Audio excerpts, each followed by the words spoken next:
Before we learn about Ephesians, the letter of Paul for Ephesians, let's pray. Heavenly Father, we come before you with humble hearts. We are here to worship you, believing that you are here, you are present. We say welcome because we know that you are worthy of all our praises. We want to glorify your name. Thank you, Father. According to your promise, you are here. And now, Father, we request you when we are about to learn from the Holy Word, from the first chapter of Ephesians, Father, guide us and help us to understand, and so we could receive today's word. And when we walk out of these doors and we go out different places, people could see Jesus through our faces, and we could share the word we will hear from you, and we could bring fruits 100%. Father, help us in everything. So when I speak, it's not me. Holy Spirit could speak through me. Bless every one of us. We ask this prayer in the name of Jesus. Amen.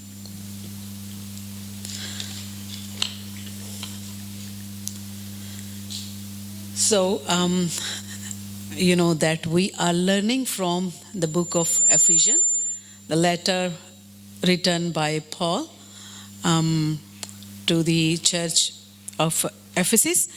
And we remember that last week Tony has shared from the first chapter, the verses from 1 to 14. Today we are going to learn from 15 to 23 from the same chapter, and we are learning about that how we can know what is living in divine identity. Remember these three main themes. So we are learning about our identity today. What is our identity in Christ and how we can live in divine identity. So just imagine that we are in a dark room without a lamp. What will happen without lamp? Everything is shadowed, uncertain, and confusing. And maybe the people like me who cannot see properly in the light without glasses, in the dark it would be more difficult. So when we see that when there is lamp in the dark, it provides light, everything is clear in the room, and it illuminates everything, and everything is visible and clear. In the same way, in the letters of Paul, especially in this letter, we say in the same way, Paul's prayer for Ephesians church shines like light on their spiritual reality of knowing God, living in His power, and understanding our identity in Christ.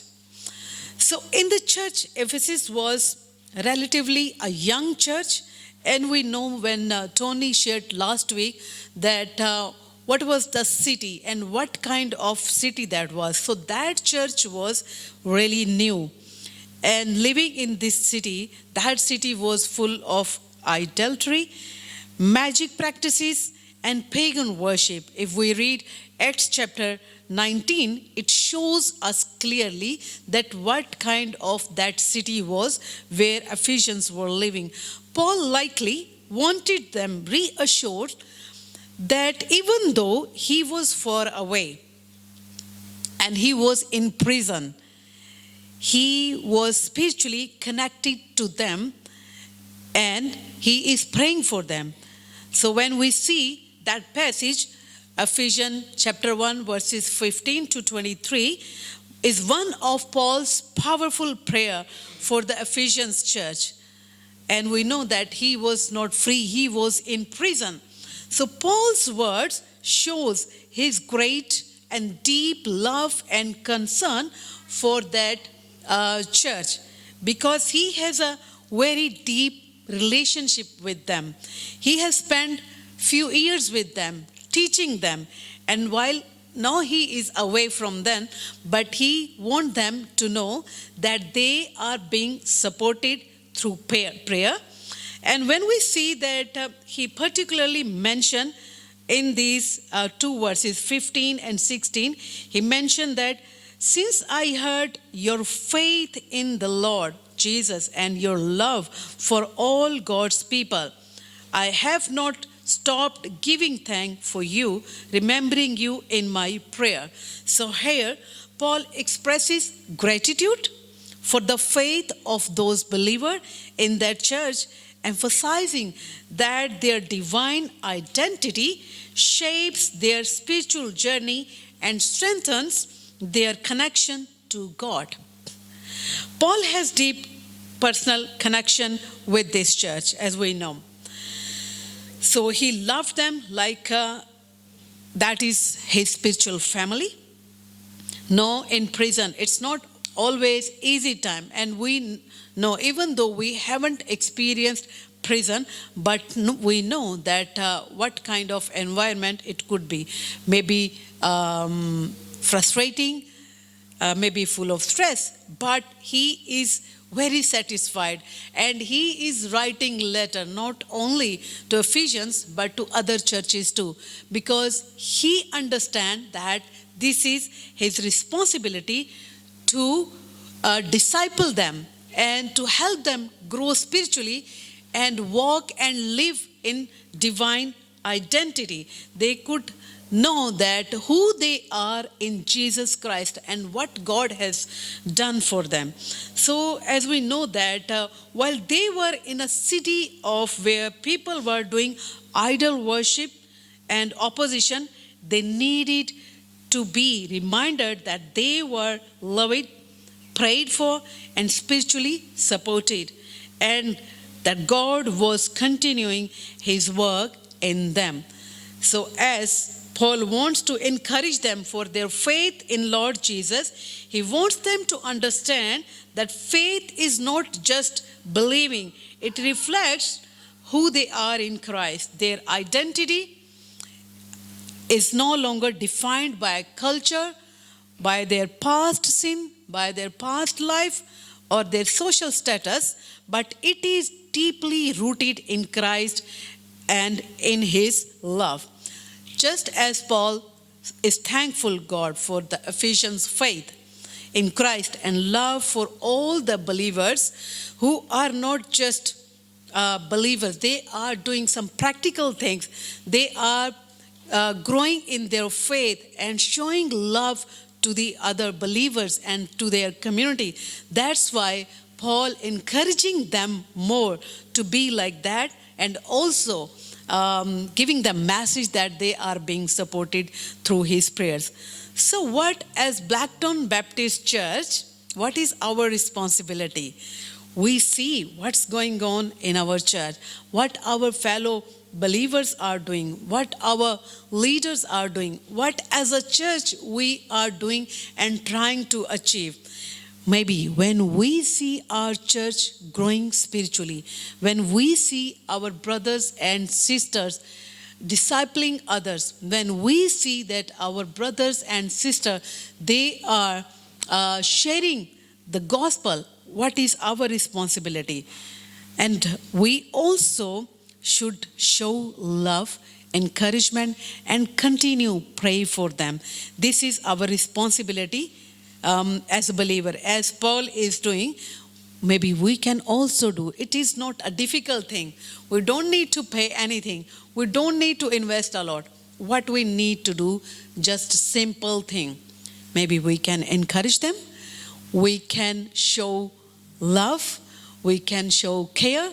And we can pray for them.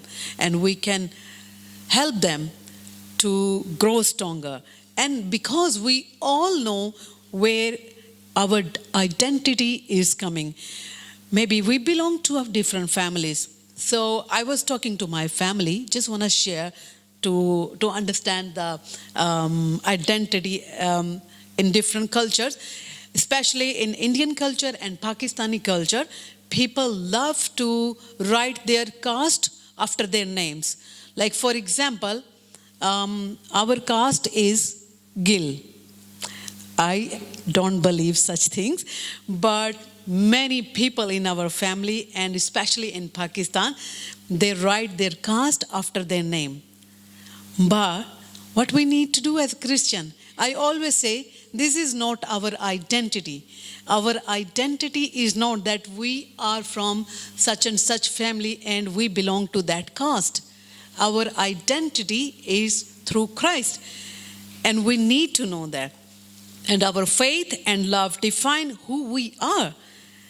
And that knowing we are prayed for and supported, that we need to do as a church to support and strengthen each other and live out that identity boldly in the world. So our identity is in Christ, and prayer and encouragement gives us strength to live it out. The second thing is recognizing our identity.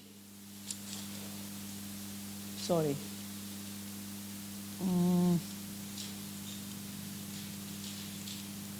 I'm not sure why it is stuck. Yeah. Okay. The other verses 17 to 19, we will know that how we can recognize our identity. Here Paul describes, these verses emphasize the importance of his understanding, leads to deeper faith and spiritual enlightenment, empowering us to live fully in the light of God's love. So Paul's prayer here for the Ephesians, that God may bless them with the spirit of wisdom and revelation. That what we read in the verse, in the second part of verse 17. And this is not an ordinary wisdom. He is not asking God to provide them an ordinary wisdom or human wisdom. He wanted them to have such a deepened relationship with glorious God and have clearer understanding of hope and inheritance promised to the believers. The Spirit and revelation is Holy Spirit, who provides us knowledge, divine knowledge, not only ordinary knowledge, but divine knowledge. Holy Spirit help us understand God's character, who God is, and help us understand God's heart, His ways, and His love for us. This also help us to understand and opens our spiritual eyes to see God, what He has already given us in Christ, like grace, forgiveness, and inheritance in the kingdom. Today, it should be our prayer too, like when Paul is praying for Ephesian church and asking God to give them spiritual wisdom and revelation and enlighten their heart. This should be our prayer too. Because without the spirit of wisdom and revelation, we live maybe with blurred vision, knowing God about, but missing the depth of His love. Yes, sometimes we know God, but maybe we miss the depth of His love. Maybe we don't know God deeply, what He has done for us and what He is doing for us in this age. So this age is not an easy age. When we think about the Ephesians, they were living in a city surrounded by idol worshippers and pagan practices. What is happening in our world? There are different things, but similar things are happening.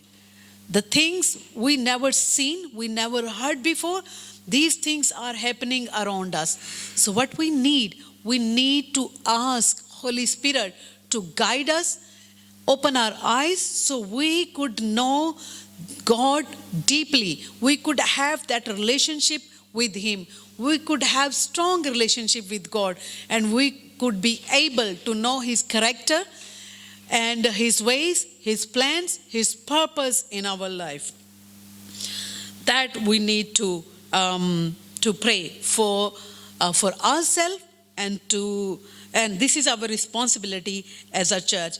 And we also need to know what are the promises of God and the power He offers us. We need to allow Holy Spirit, who is dwelling, who is already there. We need to ask for Holy Spirit, because we know that our bodies are the home of Holy Spirit. Holy Spirit is living within us. We just need to allow Holy Spirit to help us understand things clearly. When the Spirit gives wisdom and revelation, we stop living in fear or confusion. Sometimes we use that word that I'm confused, I don't understand what to do. But we as a believer need to allow Holy Spirit to open our eyes, to enlighten our hearts, so we could see the blurred things. We could see if something is making us confused. Holy Spirit can help us, and we can start living in confidence and in clear direction and unshakable sense of God's presence in our lives today. By seeking God's Spirit, we grow in our identity in Christ and gain strength for life's challenges, understand our purpose, and receive spiritual insight to be more faithful, to live faithfully. God has given us a glorious inheritance, and that we need to understand. And that inheritance we got because of Jesus Christ, who came to this world, and He was died, rose again, and ascended. So through Him, we have that promise of inheritance, and we should have to believe that promise. Our faith is just not a feeling. It is the key to access His strength, because we believe. And His promises are every day. We can see His promises. The immeasurable greatness and His power is at work within us, making us live in our divine identity and experience the fullness of His presence and love. As we have just heard the example of lamp, just as lamp lights up a dark room, the Spirit of God enlightens our heart, helping us see clearly and help us to understand who we are and the hope we have in Christ and the path God wants us to follow, and to know what is our purpose being believer. It's not that we just have to be believer and that is enough. No, we have responsibility, and we need to know that purpose. We need to ask Holy Spirit to show us more ways. And now we learn the power and authority of Jesus Christ. So in these verses from 20 to 23, we see that there are I have highlighted some words that says in verse 20, I have highlighted that Christ from the dead and seated Him at His right hand in the heavenly realms. And in verse 21, far above all rule and authority, power and dominion. And then if you see verse 22, and God placed all things under His feet and appointed Him to be head over everything for the church. That is the authority and power of Jesus Christ we need to know. So this passage, these verses help us to explore more and highlight how our understanding, our divine identity empowers us, strengthens us to live confidently in Christ's power and authority. Paul describes that incomparable great power of God the very same mighty strength raised Christ from the dead and seated him God's right hand in the heavenly realms. So we know that in Paul's time, those who were sitting on the right hand of the kings, that shows that they have a very special place. They have the share in the inheritance. And here we know that where Jesus Christ is sitting, he is seated on the right hand of the Father. So here Paul says David says in Psalm 110 verse 1, the Lord says to my Lord, sit at my right hand until I make your enemies a footstool for your rest. So it directly points to Jesus' exaltation at the Father's right hand. And it also says, we can see in these verses 20 and 22. So Jesus was raised. We need to know, this is very important point. When Jesus was on this earth, he was in humanly body. So when he was resurrected, was he in the same body? Yes or no? Yes, he was in the same human body. That was not like, he was not a spirit. He resurrected in the same body. And when he was ascended, he was in the same human body. So that made him unique. And while he is sitting on the right hand of the Father, holding the same human body. So that is only Jesus who has that special position. And that demonstrating his resurrection was real, physical, and victorious over death. This underscores that salvation and eternal life are not merely spiritual abstraction, but involve the full redemption of our human nature. His position at Father's right hand,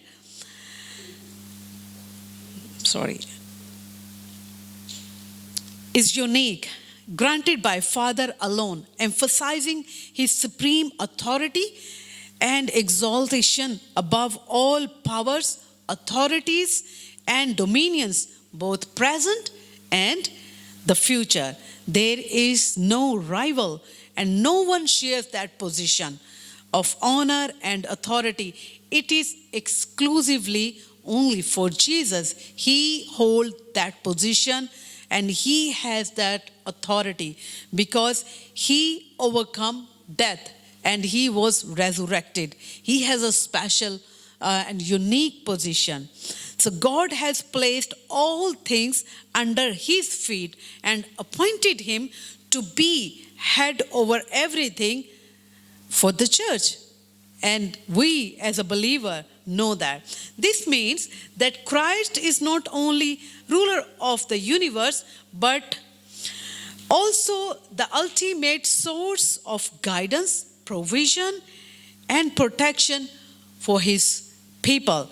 The church is described as his body, intimately united with him, carrying out his mission on earth and participating in his fullness.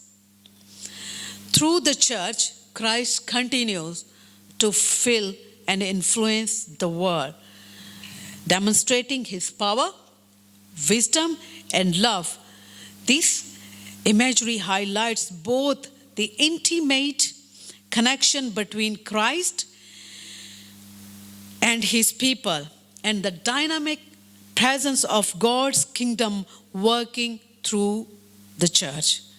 So Christ's resurrection, exaltation, and headship shows that nothing in creation, spiritual or earthly, can prevent God's purpose.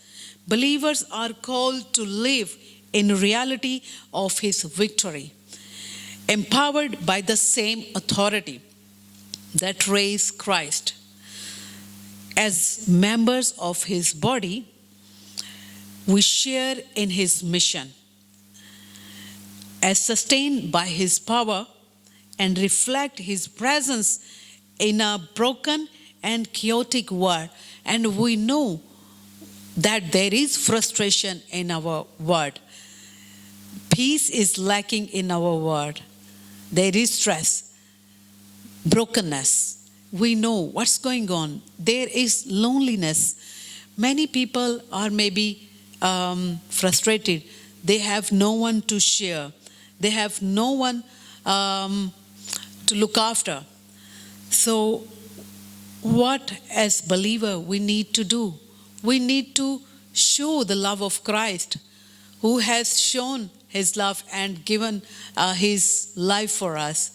He has given us salvation, and not only salvation, the promise of eternal life. So we just need to invest our time. We can do that because this is not a difficult thing, and God wants us to share his gospel, and God wants us to extend his kingdom, to work in his kingdom, even by just simple things, by simple actions and simple words. So today, what we have learned from this passage from 15 to 23 reminds us that our identity, our strength, our purpose, and belonging are rooted in Christ, Christ's supreme authority, giving us courage, confidence, and hope in every circumstances. Whatever we are doing, whatever our needs are, we have that confidence, we have that hope that Jesus is there to help us to take our burden. Like he has taken our burden of sin. He has given us freedom from the bondage of our sin. So the same Christ who has that authority and power, who is seated on the right hand of the Father, he has the power to be with us, to help us in every difficult situation, and to hold our hand and to lead us in a right way. So we belong to him. We have our identity in Christ, and we know where we have to go when we are in a difficult situation, when we have stress, when we are frustrated, where to go and who to ask. That should be our belief and strong trust. And as the first chapter of Ephesians reveals that Christ is supreme over all things, his authority empower the church to fulfill its mission and embrace its divine identity through faith. So let we think about it. Are we ready to embrace our identity? Are we ready to understand what Paul wanted the Ephesians to understand, but this message is for us today? Are we able to understand, and do we know that is our identity in Christ? As we embrace our identity, we grow in faith and confidence, knowing that we are chosen. We know that last week Tony done one object lesson we call, or illustration, when he asked 3 volunteers to come and pick up the gifts. So they were not advised to look into the bag, but they just taken the bag. So these bags were given them for free. They have not chosen them. So in the same way, we have been given the free gift of salvation. We have been chosen, and God has given us salvation. So we have to believe the promises of God, and we have to embrace the identity we received from Christ, and God has given us for free. We don't need to use any caste system. We don't need to use any family, like far away family names or whatever, but we have to know what is our identity, and we have to accept it. We have to embrace it to fulfill his mission. So friends, live boldly as God's people, relying on His Spirit for wisdom, strength, and guidance, and reflecting Christ's authority and love in every action we do. Our relationship and challenges we face. So it's time for us today. Let's reflect for a little while. So I just want to leave you with one question, and we will, in quietness, we will think about it. If God has already given you His Spirit, His wisdom, and His power, how would your daily choices and actions change if you truly lived out your identity in Christ? Think for a moment, and then we will pray.